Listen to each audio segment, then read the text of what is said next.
Your antivirus scans for known malware signatures. In 2026, the most dangerous malware doesn't have files, doesn't have signatures. It lives in memory, uses your own operating system's tools against you, and disappears when you reboot. Today, we're breaking down the malware family tree, what each type actually does, and why the 2026 evolution changes how you hunt them. Malware is the umbrella. Under it, the types behave very differently, and that difference determines how you find them. Viruses attach to a legitimate file and need a host to spread. You run the infected program. The virus runs with it. Traditional definition, but pure viruses are rare now compared to other types. Worms self-propagate. No host needed. They spread across the network on their own, exploiting vulnerabilities or misconfigurations. WannaCry, Configure, Petya. Worm behavior is what made them global. Trojans disguise themselves as something legitimate. You install what you think is a PDF viewer, a game, a security tool. What runs is the Trojan.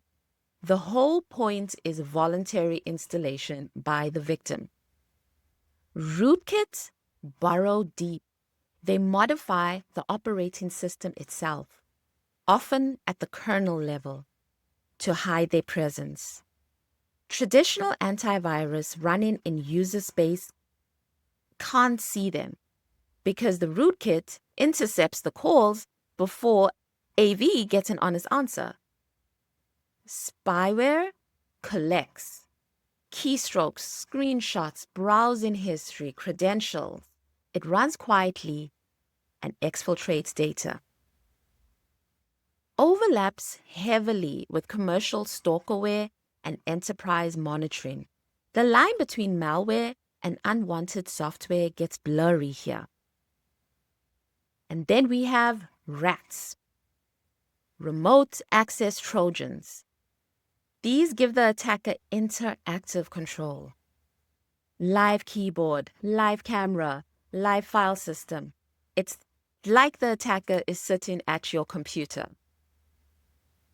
So here's what changed in 2026. Fileless malware.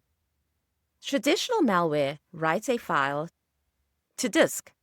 Antivirus scans the file, checks the hash against known signatures, quarantines it if flagged. That whole model assumes there's a file to scan.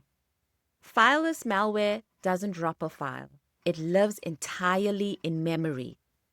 The initial payload might come from a malicious document, a compromised website, or a phishing email. But what executes is loaded directly into memory. When you reboot, it's gone. When you check the file system, there's nothing to find. This connects to a technique called living off the land. Instead of dropping their own tools, attackers will use what's already on your system. PowerShell, WMI, PSExec, every one of these is a legitimate Windows utility.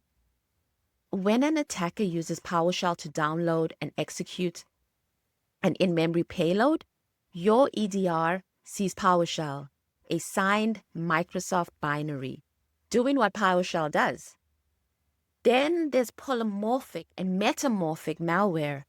Polymorphic changes its outer wrapper each time it runs, so signature-based detection fails. Metamorphic rewrites its actual code.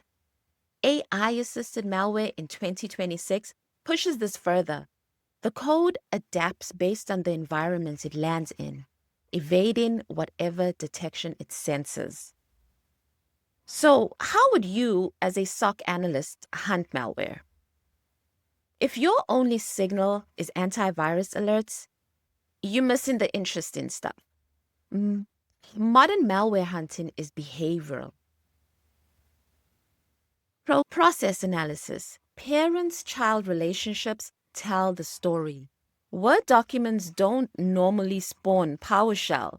PowerShell doesn't normally spawn CMD, which doesn't normally spawn certutil to download a payload.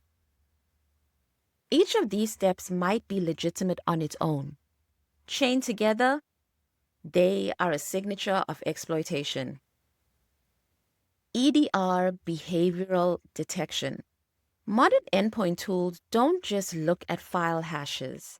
They watch behavior, process injection, credential access, unusual network connections from unusual binaries. CrowdStrike, SentinelOne, Microsoft Defender for Endpoint, all of them build detections around behavior chains. Memory analysis.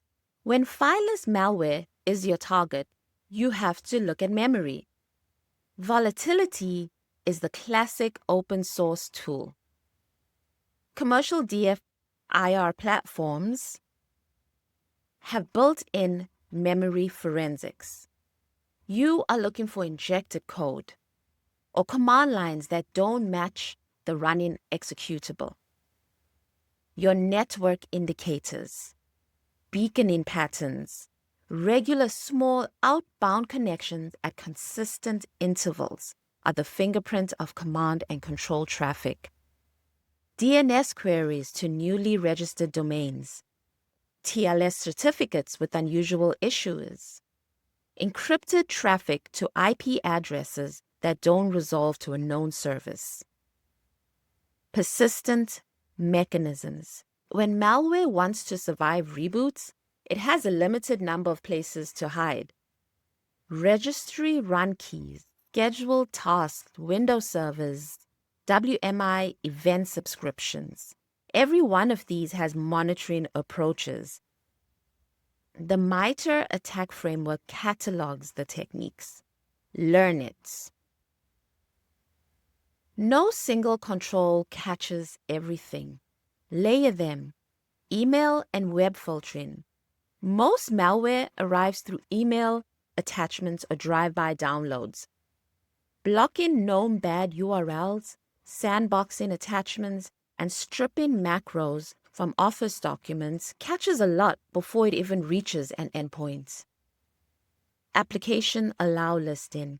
Only approved software runs.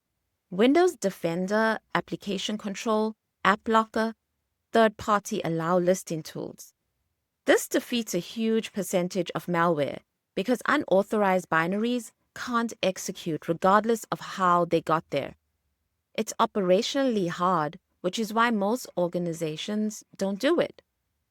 But where it's implemented, it works. Least privilege access.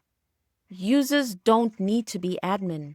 When a user account gets compromised, the attacker inherits that user's privileges.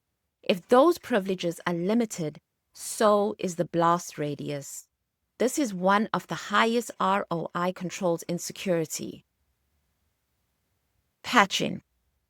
Fileless techniques often rely on legacy configurations. Aggressive patching closes the door on entire families of attacks. Sandboxing suspicious files. If you are not sure whether an attachment is safe, run it in an isolated environment first. Any commercial services like AnyRun or Joe Sandbox for cloud-based analysis works. EDR with memory scanning. If your endpoint tool doesn't inspect memory, fileless malware wins by default. Make sure whatever you're running actually looks past the file system. Incident response. The same playbook that applies to ransomware applies here. Isolate the endpoints. Collect a forensic image before you re-image. Analyze what happened. Remediate the root cause, not just the symptom. Malware in 2026 is fileless and increasingly AI-assisted to evade detection. But the fundamentals still hold. Behavioral detection over signature detection. Least privilege over trust. application control over free-for-all, memory analysis when the file system is empty. I put together a malware hunting cheat sheet. Process tree, red flags, memory analysis, quick reference.